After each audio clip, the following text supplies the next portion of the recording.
Here I have VIVO X60 Pro, and today I'm going to show you how to connect Samsung Galaxy Buds Live headphones to this device. So firstly, you just have to open a headphones case, then go to the upper bar, enable Bluetooth, hold your finger on it to access its settings, then tap pair new device, and after you see Galaxy Buds Live here, tap on them, and then tap pair. Okay, and it's already paired. So if you want to disconnect this device, tap on the gear icon here.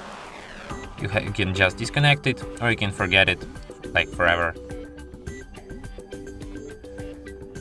And that's it. Thanks for watching.